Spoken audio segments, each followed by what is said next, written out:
Ni hao, konnichiwa, shalom, ciao, bonjour, namaste, jambo. Bienvenidos! Hey, my name is Jadley. This is Reading with Your Kids. We are beaming out to you in the entire universe from the beautiful, book-loving neighborhood of Reedville, the loveliest neighborhood in all of Boston. You know, at Reading with Your Kids, our mission is simple, but we think pretty powerful. To bring families together through the shared magic of books and stories. In every episode, we sit down with fascinating folks who are creating books that open hearts and spark imaginations. Want to help us grow this mission? Please let all of your family and friends know about the show and let them know that they can hear us on the WRED AM/FM 24/7 radio network, and they can find us on the iHeartRadio app, on Spotify, Apple Podcasts, Good Pods, Podcast Addict, Amazon Music, YouTube, Audible, CastBox, Player FM, wherever you find your favorite shows, you can find Reading with Your Kids. Really wonderful show for you today. First up, Julie Kim. She's here to talk to us about her new picture book. It's called Korean Folktales for Kids. And later in the show, we meet Dina Plaskin. She's here to celebrate her Bella and Bird series. Bella and Bird explore sadness, explore happiness, and explore anger. Hey, my friends, I'm delighted to let you know that we have a brand new Reading with Your Kids certified great read. This one's a wonderfully imaginative middle grade novel called Snake Food by Kristen Ann Fulton. Now, don't let the title fool you. While there are plenty of snakes in this story, Snake Food is really about courage, curiosity, teamwork, and discovering strengths you never knew you had. We meet 14-year-old Elizabeth Hazelsmith just as she learns her carefully planned summer has been completely turned upside down. Her parents, both pediatric doctors, have been called to Africa to help children injured in the aftermath of a devastating earthquake. Instead of spending summer with friends, ballet classes, and everything she had planned, Olivia and her younger brother Theo are sent to stay with their eccentric great-uncle Austin. But when they arrive, Uncle Austin is nowhere to be found. Instead, they're greeted by two very suspicious caretakers who claim their uncle suddenly sailed away after becoming forgetful. Olivia isn't buying it. Theo isn't buying it. And before long, the two of them are caught up in an exciting mystery involving secret laboratories, dangerous experiments, venomous snakes, hidden clues, and villains who are every bit as creepy as you'd hope for in a great adventure stories. One of the things our team really enjoyed the most about Snake Food is the relationship between Olivia and Theo. They tease each other like real siblings. They argue like real siblings. Sometimes they drive each other crazy like real siblings. But when things get serious, they discover they make a terrific team. We also love the message Kristen Fulton weaves throughout the story. These young heroes don't save the day because they're the biggest or the strongest. They succeed because they pay attention. They ask questions. They read carefully. They solve problems and trust one another. It's a wonderful reminder for young readers that intelligence, curiosity, perseverance are real superpowers. And I have to say, Uncle Austin's mansion is the kind of place every young mystery lover dreams about. Secret laboratories, strange inventions, locked rooms, venomous snakes. Every chapter offers another surprise, another clue, another reason to keep turning the pages. Parents should know there is genuine suspense here. Villains create real danger, but the story never becomes graphic or overly frightening. Instead, it captures the spirit of those classic children's adventures where ordinary kids discover that they're capable of doing extraordinary things. Here at Reading with Your Kids, we believe reading becomes powerful when it's celebrated, shared, and connected to real people. Snake Food is exactly that kind of story. It invites families to read together and then talk about courage, teamwork, problem solving, and making the best of life.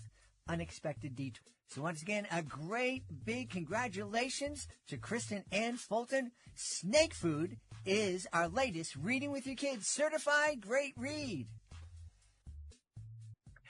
My friends, my guest today lives right off the same street as me. 3,000 miles away. She's coming to us from Washington State. She is the author and illustrator of Korean folktales for kids. Please welcome to the show, Julie Kim. Hey, Julie, how are you? Hi, thank you for having me. It's wonderful to have you. Julie and I were just joking. We both live not too far away from Interstate 90. I'm on the right coast. She's on the left coast, 3,000 miles away. But it just brings, it's a joke, but it's amazing that how we're connected. We're connected through technology. We're connected by this highway. We're living in an amazing time in history. We are. I mean, just like overseas globally, we're so like tuned into each other. It's amazing. Sure. Yeah. If in fact this morning I woke up with a telephone call from my a video call from my goddaughter in Australia. Back in the day, it would have taken write a letter, put it on an airplane or on a boat, and maybe a month later she'll get it. And but it's just I'm just amazed. I'm amazed, and it is amazing. Here we are celebrating modern technology, and at the same time, we're celebrating your book that is filled with these great folk tales from Korea. Yes, and it's in paper. It's a book form. It's not a digital format.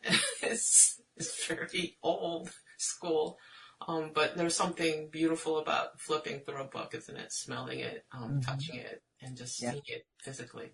Yeah. One of the things that I loved doing not too long ago when they still existed in abundance was just visiting a bookstore and hanging out. Yeah. And doing it with my kids. And my kids would be, paging through books in one part of the store. I'd be somewhere else. And you could just spend hours just looking all the different books. It's a candy store for me. Yes. It's just, you have ideas and different visions. And it's all in that one place. It's really amazing. Yeah. So tell us about Korean folktales for kids. I understand there's 10 different folktales in this book? Yeah, they initially asked me to choose 7, but as I was doing my research, I wanted a rounded collection of stories. And so I chose 11, I think, and they took out 1. I was like, I think we can do 10 if we make the book bigger. And I was like, okay. So this is what we ended up doing, because we couldn't decide which one to cut out. So, I mean, there's a lot of familiar folktales that a lot of Korean adults grew up with, but there are some new ones I wanted to introduce to them too. And these folktales, I chose them because I felt they were accessible for all audiences. So hopefully that's true. We'll see.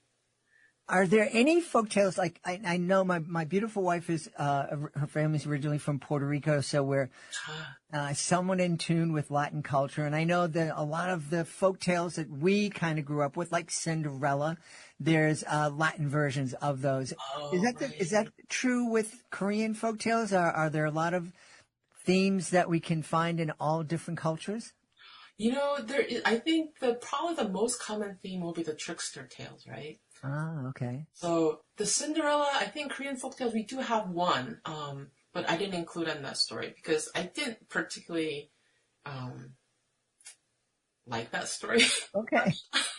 Because the Korean one it's much more, anyway. But the Cinderella is definitely a common theme. And you can see it in Chinese folktales and Korean folktales. I don't know about Japanese, but that's actually a very universal story. So I think I took that out.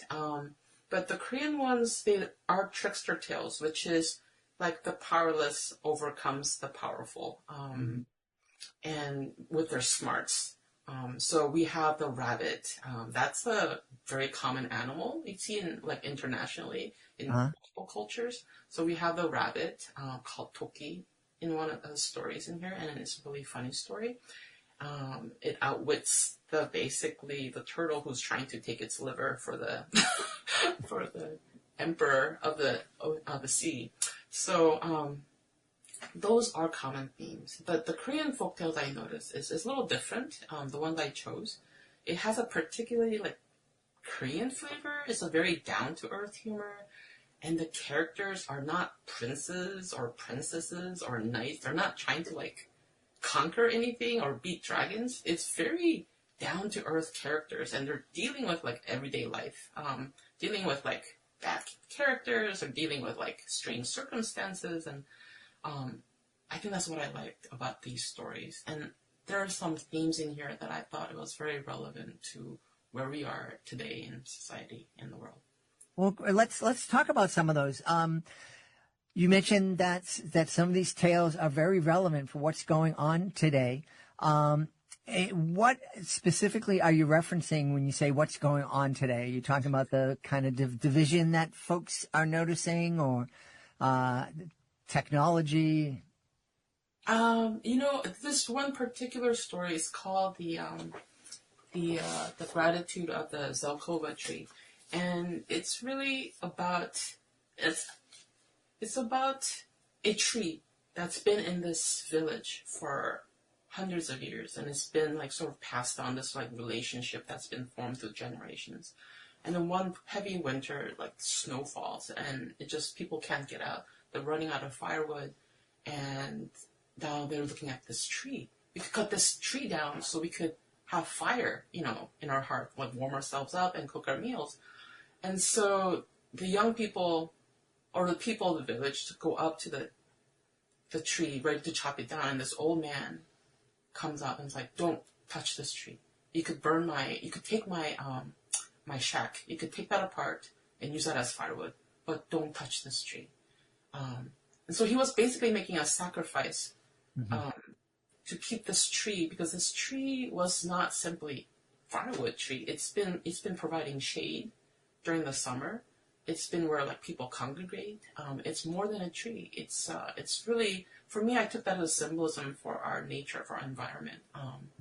And of course, ironically, the terrible things we do to our environment is not done by the young people necessarily. It's the young people who are just like really angry right now. Like, what have you done to our planet? It's really the old folks who have done this. But I have to, explain to my children that this mentality of consuming did not start with my generation. It is just this human thing, like my immediate need, my immediate wants, with, at the price of future for my children. And that this is a continuation, and every generation is standing up, trying to like correct this direction.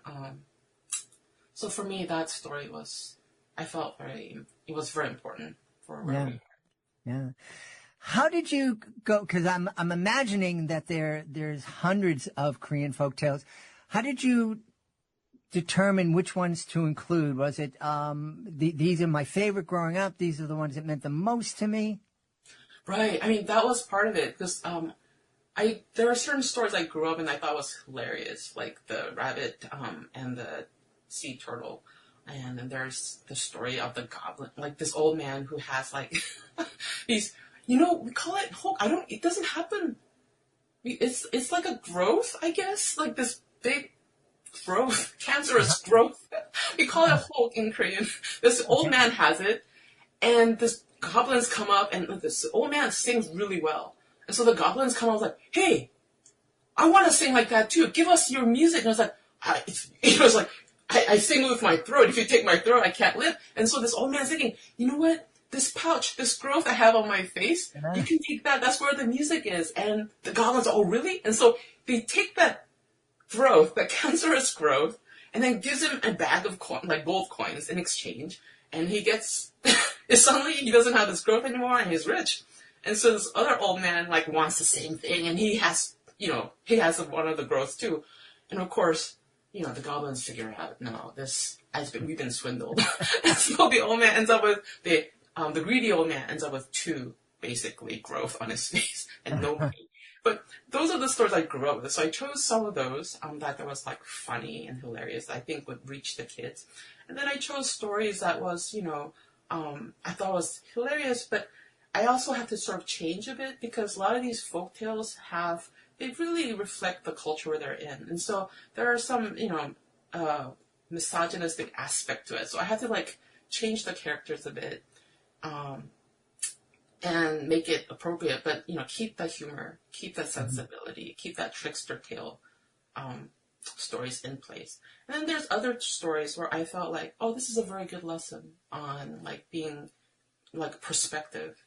There's one tale that's called 3-Year Hill, and this everyone believes that anyone who like trips on this hill, you only have 3 years to live. And so this poor farmer's coming down, and he trips, and then he's like, oh my gosh, I fell on this hill. I have only 3 years to live. Now he's psyching himself out. His family knows about it. The entire village thinks, oh my gosh, he's doomed. And this young lady, from another village is like, why is everyone crying? And it's like, this man, he only had like 3 years to live. This is such a sad thing. And this young woman is like, what the heck? And it's like, okay, let me fix this. And so she goes to the poor farmer who thinks he's gonna die soon. And it's like, hey, there's a trick. You could go up that hill and fall like one more time. Actually, more than once, several times. Like, what are you talking about? It's 3-year hill, right? Every time you fall, you add 3 more years to your life. And the light goes off, and the farmer goes to the hill, rolls down many, many times. It's like, I'm going to live forever. And so the problem is solved. And so I chose stories by like, what's the theme? What's the lesson that's showing? And then, what's about, like there's some lessons about greed, and there's lessons about sharing, and there's lessons about, what we value. And so those are some of the criteria for choosing the stories. Yeah. You also illustrated the book. Talk to me a little bit about the style of art that you like to create. Right. So I basically chose Korean folk art as sort of like the basic style, but it's really mixed. Growing up, I was really into like, I don't know if you're familiar with like Edmund Dulac, Arthur Rackham illustrations. They're very classic European style. So my illustration style is sort of mixed. It's a combination of European versus the Korean folk art, which is very stylized. The color palette is Korean folk art, but the way I stylize the characters definitely has a European influence, a Western influence. So it's a hodgepodge. Really, this book was sort of inspired by like my first 2 books, Where's Harmony, Where's June, which was really stylized as a combination of Korean folk art, but it's mostly Korean folk art with Western. And I was, the audience was asking for like 3rd book, but so these are graphic novels. And I was like, I don't know if I have a 3rd book in me. And so like, why don't I just give them a bunch of like Korean folk tales that I was sort of basing my first 2 books on. And so that's why I started like, let's do a collection of Korean folk tales so the kids could have something to read. And the illustration style is sort of similar to my first 2 books, but because the characters are different, they're a little bit stylish. It's a little bit different, but it's pretty similar, inspired by that. Yeah. Now, I know that in the Korean folktales for kids, that the words came first. Maybe not your rewriting of it, but that the story was there. Typically, when you're creating a book or a story to share, does the story come to you as images first or as words? That's a good question. It's first an idea, like, oh, this would be a good story. And so I guess, in my head, it is a story, but it comes sort of like similarly. I have some images and I have like a plot. And then what I will do is I will work at the same time. I'll do like general words, plot to to put my idea down on paper with words. And then at the same time, like, oh, what does it look like? And I'll have some images. And then it will constantly go back and forth from like word to pictures. And once I have a basic plot down, then I get rid of some of the words because the pictures can tell that story. So I only keep the words that's very like necessary, but I make sure like the pictures tell a lot of the part of the story. Then that way it's not repetitive. I'm not simply drawing the words, what's already written on the words. So I want them to play really well together so it can go back and forth and because pictures can tell like a different level of a story, and the colors also tell a different story too, because depending on what kind of like color temperature it is, Does it feel bright? Does it feel scary? What am I also telling? There's a sub-story that's happening with pictures. Yeah, yeah. How did you learn that? I have zero talent when it comes to visual art, and anybody who sees the episode art that I create on Canva can attest to. But is it instinctual that I need this shade of blue for this scene to get this emotion over? I think we instinctively know which colors, how we respond to colors. It's just that I don't think we're conscious of it. We just go by feeling I don't feel like this color. I don't know. But for me, as an artist, I'm very sensitive. I'm like, how am I responding to this color? What emotional temperature do these colors have? And I just, I can tell when I'm looking at a picture, I've been working on, I was like, why does it feel so depressed to me? What is going on here?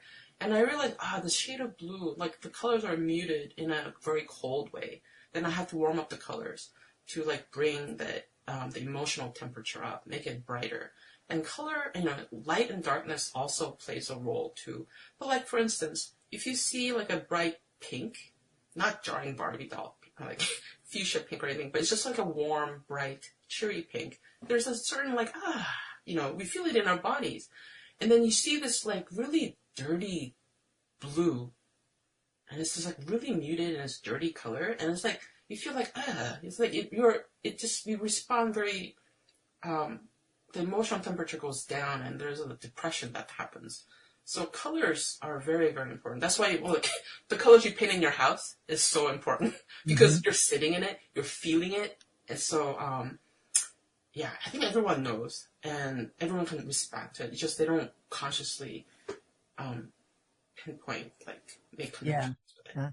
Now, when you're sitting down to do an illustration, are you aware of that emotion that you're trying to get across, or that you hope the illustration will get across as you begin? Yes, I would have to, because I have to decide, what's the mood here? What am I looking for? Then that way I can sort of decide the color palette. And it's like having a objective, a destination. And so am I going the right direction here?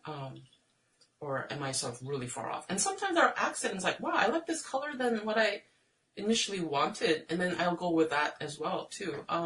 But generally, I definitely have to decide first on what moods. It's like a conductor, or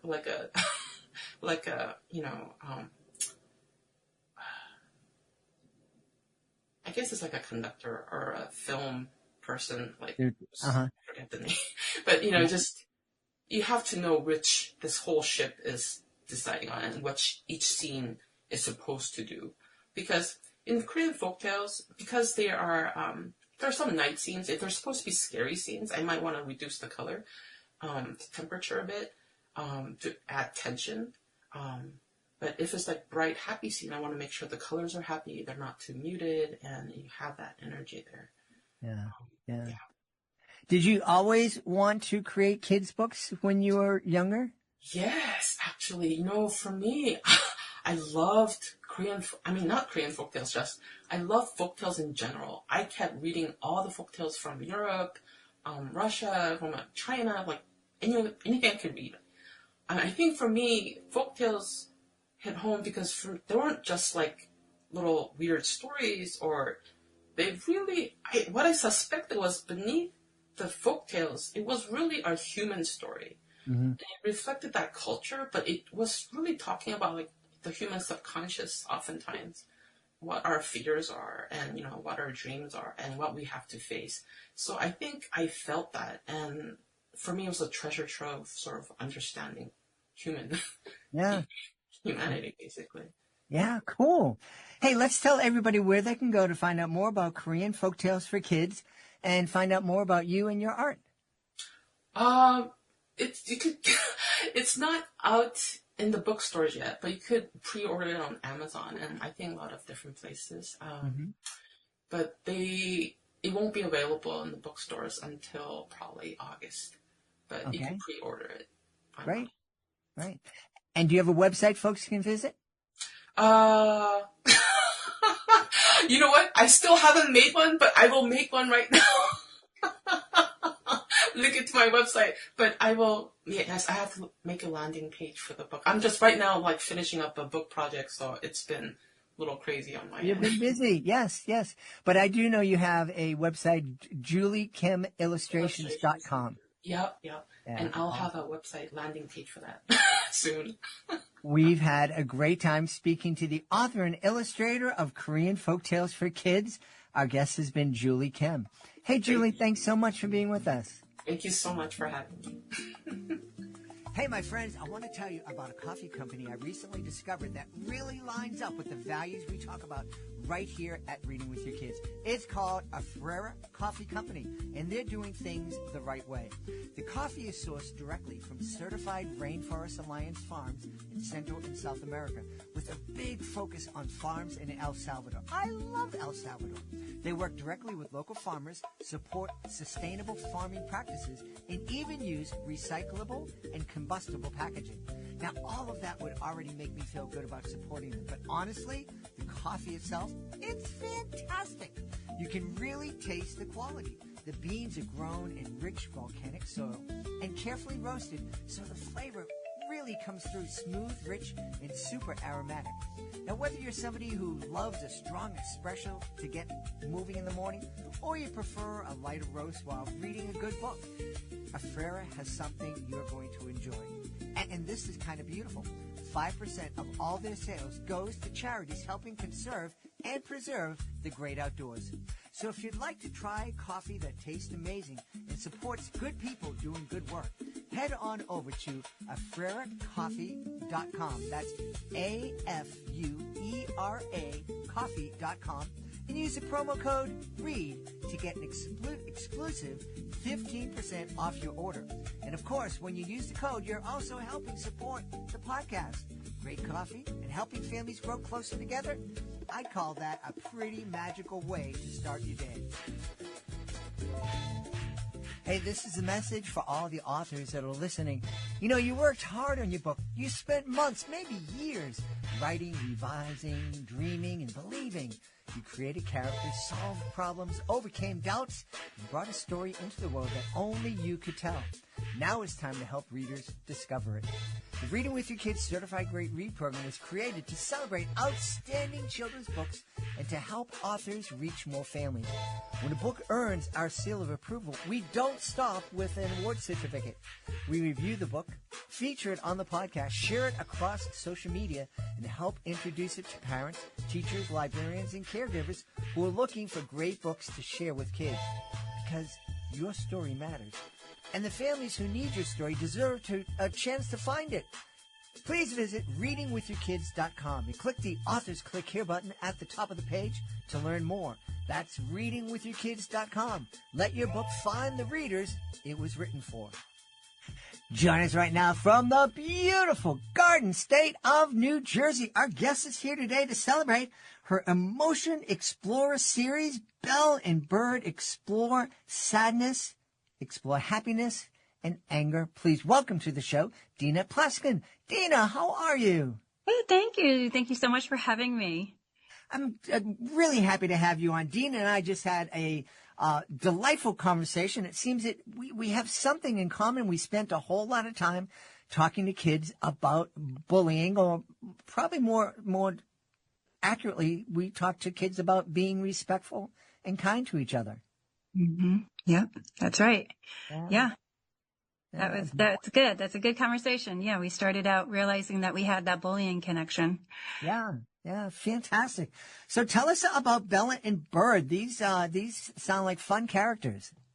Yeah, so my Bella and Bird, the Emotion Explorer series, I started writing, it'll be 4 years coming up, in September. So I started writing after Bella. Bella is a real life horse. She actually exists. She's here with me in New Jersey, now, but we were in Florida and I adopted her to be a part of my equine therapy practice. So I adopted her from Southern California, and she got to travel all the way across the country. Can you imagine the sights that she saw? I imagine, yeah. So she had a wonderful travel across the country, came to Southwest Florida, and she was early. So my traveler trailer, they got her early, which was a good thing, you would think. But, she arrived 1 week before Hurricane Ian, the catastrophic hurricane that happened in 2022 in Southwest Florida, hit our area. And, unfortunately, we were on an island, live on an island, and she was on the island for 1 week. The hurricane hit, wasn't supposed to hit our island. It was supposed to go up to Tampa. And essentially at the 11th hour, it turned, just like Hurricane Michael turned many years ago. It turned and it hit us directly, and it hit us dead on. So there wasn't a lot of time to get livestock off the island. It's a very difficult process. And we weren't sure how bad the storm was going to be also. But we braced ourselves, and thankfully she did survive. It was catastrophic. They're still recovering down in that area. The Fort Myers Beach area, all up that area is still recovering. So after that happened, about a week after that happened, some friends put some bug in my ear and said, you need to write some stories about this for the kids. I kept thinking about the kids and adults because I was even having a hard time processing this hurricane. I did go through Superstorm Sandy in New Jersey. And, that was very difficult. But this was catastrophic. And so I was having a difficult time. And as a psychotherapist, utilizing the tools that the knowledge that I was struggling. And I thought, my gosh, how are the kids managing, how they're feeling and what they just went through? So originally my series I started writing, and I just started writing. I never thought of being a children's author at all. And I just started writing about Bella's journey and about her journey from Southern California to Florida, and then how she experienced this hurricane and she survived. And I wrote all of that. And then I got in touch with an editor in New York City. And she loved the concept and the idea of that. But she thought, you have so much packed into this book. I think you would benefit with a series in breaking down emotions. And because of my background as a psychotherapist and educator, I also teach in higher ed. She thought, utilize all that, all your knowledge and the experiences you've had, and just pour it into a children's book series. And so I thought, that's a great idea. And she said, think about it and pick your first emotion. Well, that was back in 2022. And if you recall, that was just coming out of, maybe we were still in COVID. And so I thought, well, what emotion would be the first that I should work on? And it would have been nice to do happiness, but I really wanted to dig in and dig under. And I felt that the world was angry. And so that's a topic that we often don't want to talk about. We don't want to talk about anger. We often just want to ignore it or fix it or just kind of let it slide by. And so I tackled anger first. And I dug in. Each of my books are very heavily researched. There's tools in each of the books, different tools that help the children and parents and adults. Adults benefit greatly from the books, better manage each of the emotions. So the first was anger. And so I started with anger. I had to develop a character. I developed a little boy named Henry. And he's furious. He comes to the barn furious because he wants his favorite pie. He can't have his favorite pie. And so he, comes, can't you tell? This is my angry face. And so Bella, she is the sweet, understanding, quote, therapist in the book. Now, obviously she's a horse, but she mimics like equine therapy. So she brings in the steadiness, the calmness in the book. And then I had to develop a humorous character because the books, they're about emotions, and that can be very heavy. So I thought about it, and there was a barn swallow that was living in Bella's stall. And this barn swallow would make nests with her hair, and he would always be there. And I would just walk in, hey, Bird, how's it going today, Bird? And I decided, oh, Bird, that would be great. Bella and Bird. Bird is a great, funny character. He's a funny guy. He swoops in, he takes her hair. He's just great. So I developed Bird, who is based in real life, for all the barn swallows. And he brings in the humor. He helps each character along in a funny, fun way, while Bella brings in the calmness and the understanding and how to better manage these emotions. Wow. You mentioned equine therapy, and a lot of people, I'm guessing, are not familiar with that. I am somewhat, I worked in human services before I started performing, and work with kids with severe developmental disabilities. And a lot of those kids benefited greatly from therapeutic riding. So can you talk a little bit more about equine therapy? Yeah, sure. So the therapeutic riding for the kids that you just mentioned, that's fantastic. It's a different avenue than what I was doing. So the therapeutic riding is usually you put the children on the horse, and just the movement of the horse is very relaxing for the children and adults. But in equine therapy, it's for anybody. And it's ground therapy. So there's no riding involved. You don't need to know how to ride. It's all done within the pasture, or it can be done in the barn where the horse is on a cross tie and they groom the horse.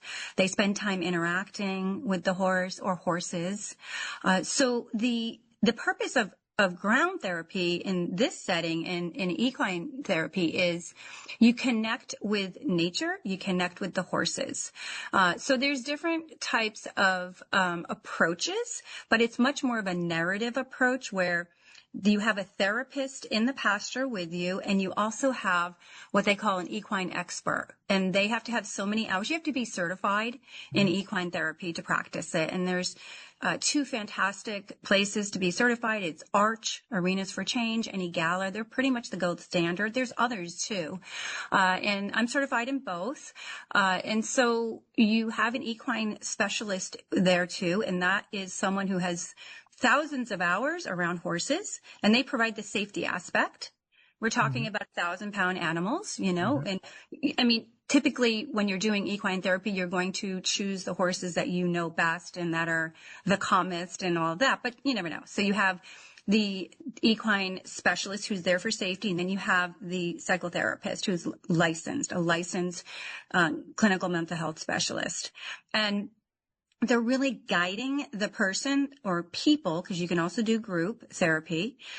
Couple therapy is fantastic. And so they're guiding them in this setting. So if you think about therapy in general, you go to an office, you sit across a desk, or you sit on the couch and you talk. And that's talk therapy.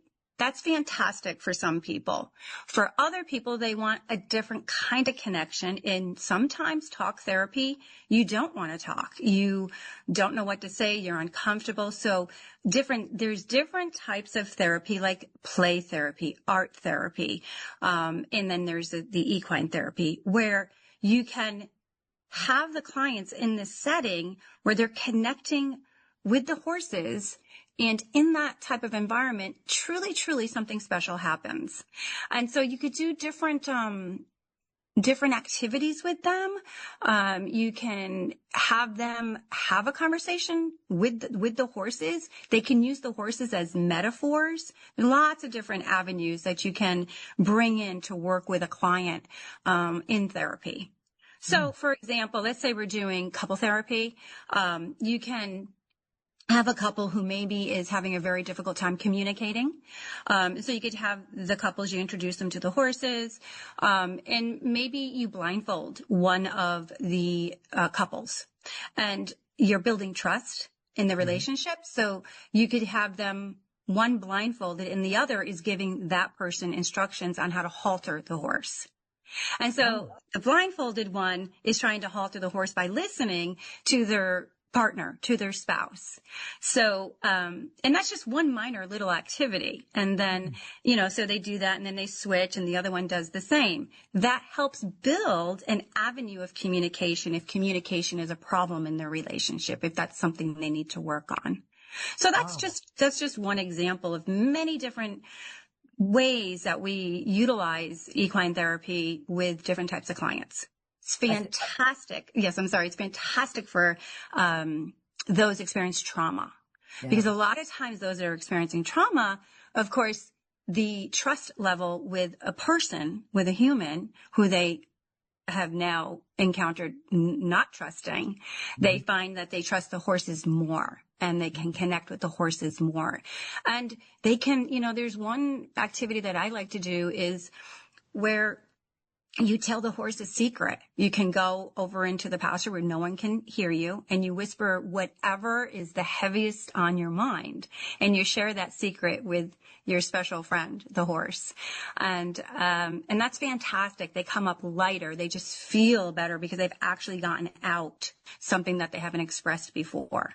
So that's just an example. Those are just some examples. Fascinating. Really is.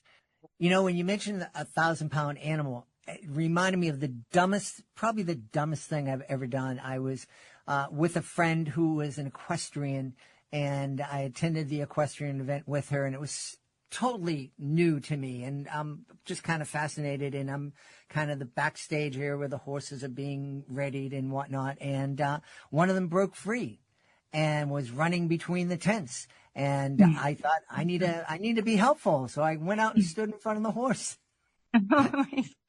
And thankfully the horse turned, but my friend came up and gave me a dope stop and said, "What's wrong with you? What were you going to do?" Oh my gosh. And I hope someone did eventually get them, right? They did. So it sounds like a great series. Bella and Bird, it sounds like a great series for not as a reaction to, oh, my kid's really angry these days. I have to go out and get Bella and Bird explores anger. It just sounds like a great addition to a family library so that we can start talking to these kids, to our kids, before they're feeling these emotions that are going to be so upsetting and confusing to them. Yeah, what's really interesting and that I love about this series is that the book introduces, each different character. So Bella and Bird explore anger, Bella and Bird explore sadness, Bella and Bird explore happiness. That a lot of times, if you think about it, we, before the 80s, we weren't taught how to express emotions properly. It was often just chuck it up, deal with it, or sweep it under the rug. Mm-hmm. Something happened around the 90s where the emotions and feelings started becoming this very big topic. And like most topics, when that happens, as humans, we just dive into it and want to fix it. And so we want to fix it so much that we overdo it. So now what is happening and what has been happening is that we expect kids to express every single thing. And that's not healthy. That's not healthy. There has to be a balance. So a lot of parents, they just simply don't know. They don't know how to handle their child if they are feeling angry, even if they're feeling angry or if their child is feeling sad. For example, with sadness, if a parent sees their child sad, they often want to jump in and fix it. Mm-hmm. And, fixing it, that's not what we want to do. So the series really brings a balance between and it shows you throughout the book as it's a narrative story of how to communicate, what to say, because in each of the books, there's the emotion wheel. And if you know anything about an emotion wheel, there's lots of emotion wheels out there. Some not so good because sometimes they're not feelings in those emotion wheels. They just were created poorly. So I researched in the Bella and Bird, the emotion wheel is specifically for this series, but very heavily researched and ensuring that every single word in the feelings wheel, in the emotion wheel is a feeling. So emotions and feelings differ.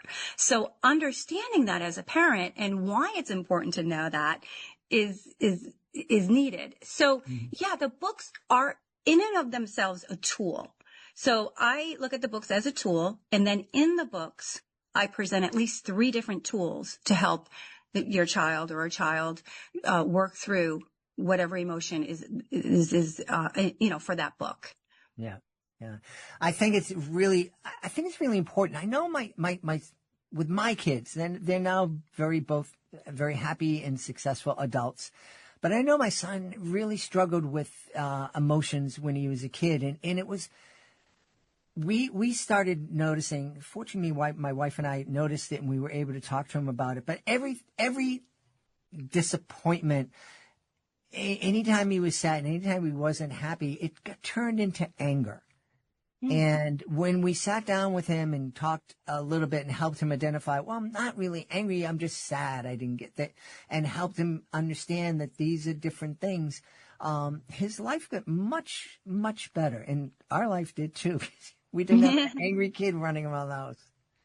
That's fantastic. I mean, it's fantastic that he had that support and that he had that communication with you and that he was able to communicate that. It's just fantastic. And that's what the books show. You know, there are examples that, okay, so Henry, he's angry. He can't have pie. But he doesn't understand why. And he threw his favorite toy and it almost hit his sister and landed in the dog's bowl. So, you know, that behavior could be very normal. And so, you know, obviously his mother got very mad at him. And so Henry feels that. He feels that, you know, heaviness of his mom being angry at him as well as him being angry. And so it's a conversation in the book with Bella and Bird, you know, not, I would say chastising him, not like getting angry. You know, oftentimes we are very reactive. We've become a very reactive society rather than an intentional society. And we're also impulsive. And so the books show, you know, the most important thing we could do, which is very difficult, is the pause. You know, the pause is just essential when these things happen, and pause and to just reflect and think. But a lot of times we're also bringing our own experiences into a conversation.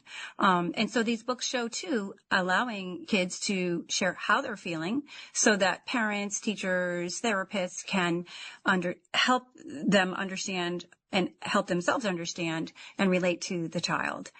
So yeah, it's fantastic that you had those conversations, and that's what these books do. So they don't only introduce the idea that these feelings and emotions exist, they give you each of the books give you things to do and to take with you.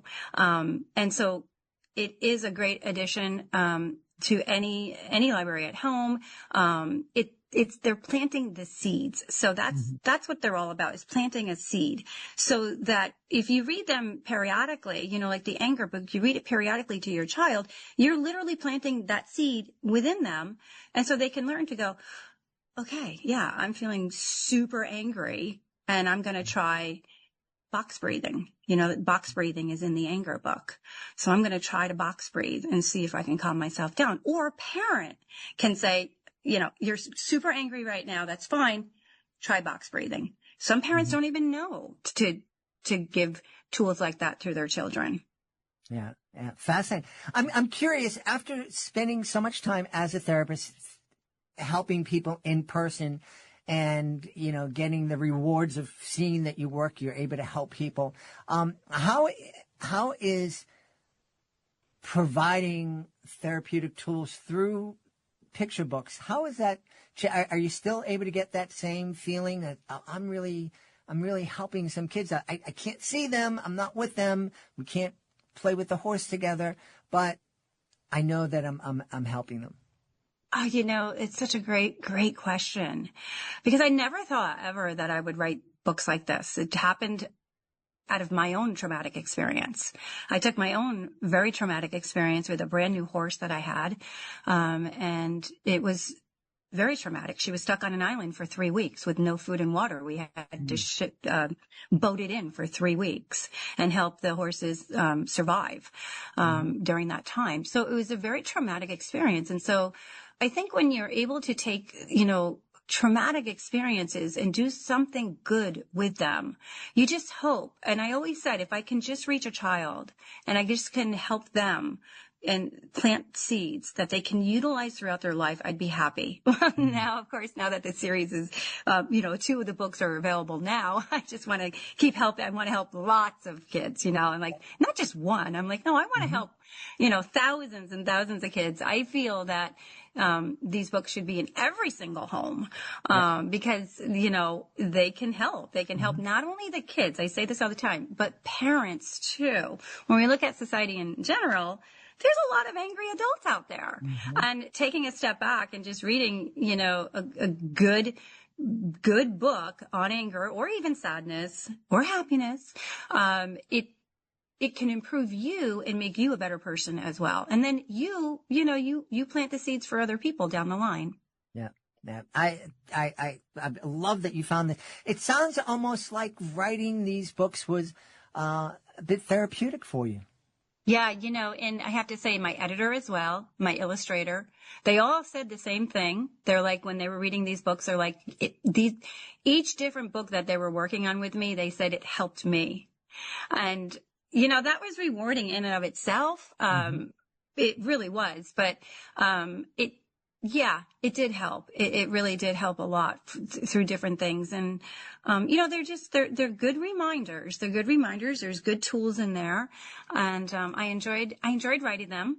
The series is done. The last book in the series is on fear. A little boy named Charlie who's got a part in the school play. I had to pick topics that in each of the books that were not, so small and we're broad, but most people can relate to. So like with sadness, you know, that was difficult because I originally thought to myself, oh, you know, like a pet will die or something.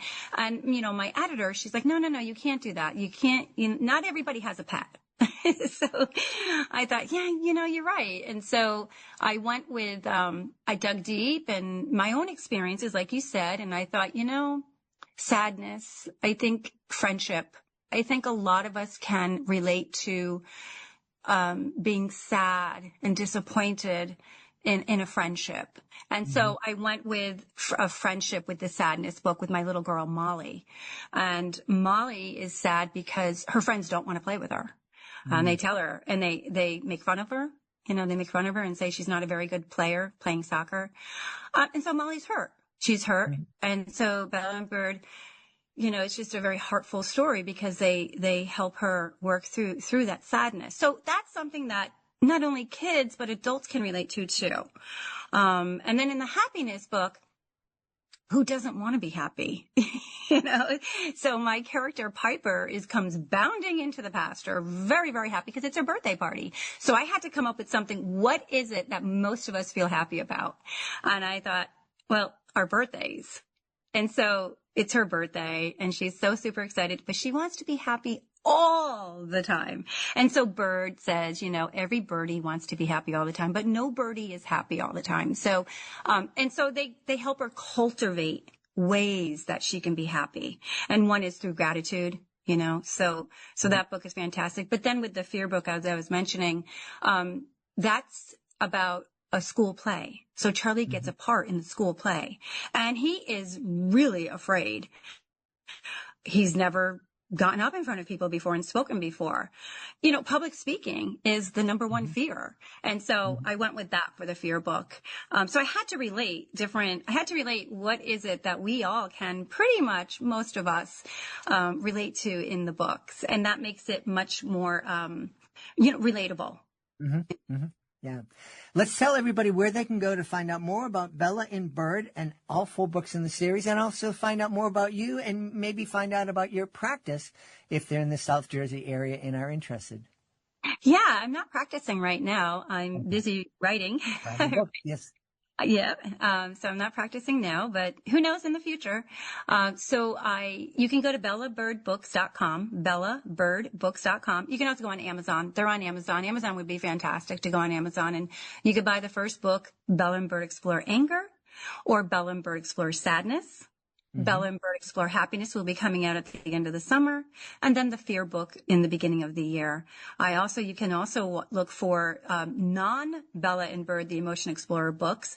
I have Bird, who has flown solo, and he's written 2 bird books, 2 very funny bird books, and those will be coming out in the next 6+ months. Awesome. We've had a really fascinating time speaking to the author of the Bella and Bird series, the Emotion Explorer series. Our guest has been Dina Plaskin. Hey, Dina, thanks so much for being with us. Thank you so much for having me. We hope you've enjoyed this episode of Reading with Your Kids, who will join us for the next exciting episode of the show. If this episode made you smile or gave you something to think about, please consider sharing a link to the show with someone you love. Leave a 5-star review and, of course, subscribe to the show wherever you find your favorite shows. I want to thank the folks who made today's show so wonderful, starting with our amazing guest, Julie Kim. Please be sure to check out Korean Folktales for Kids. Also want to thank Dina Plaskin. Please be sure to check out the Bella and Bird series.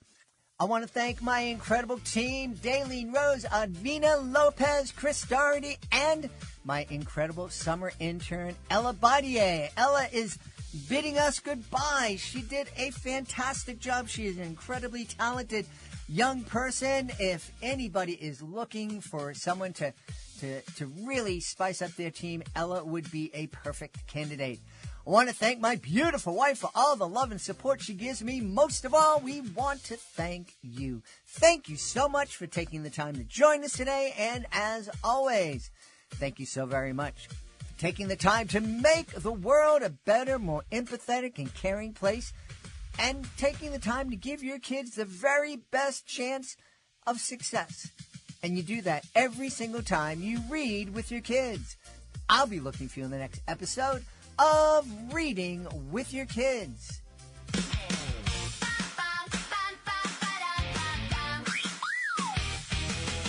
Mom and Dad are flying far away,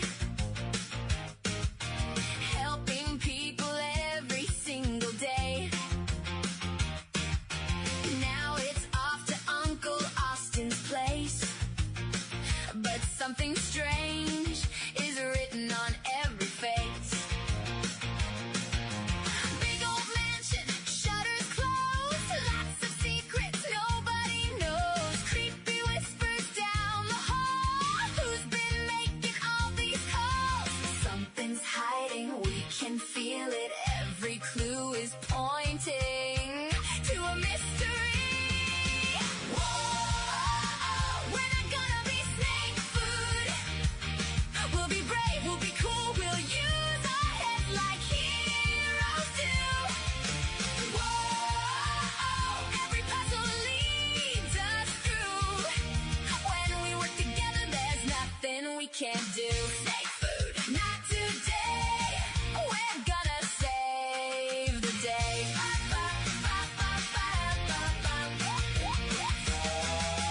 Theo's got his slingshot ready. Olivia keeps her thinking steady. Venom formula, secret doors, danger waiting behind the floors. One more clue, one more key. Nothing's ever what it seems to be. Read the signs, trust your heart. That's where every adventure starts. Whoa, we're not gonna be snake food. We'll be brave, we'll be cool, we'll use our heads like heroes do. Whoa, every puzzle leads us through. When we work together, there's nothing we can do. Books can help you find the answer. Brains can beat the biggest danger. Friends together, side by side. Courage is our greatest guide. No retreat, no giving in. That's how every hero wins. Whoa, we're not gonna be snake food. Mystery adventure too.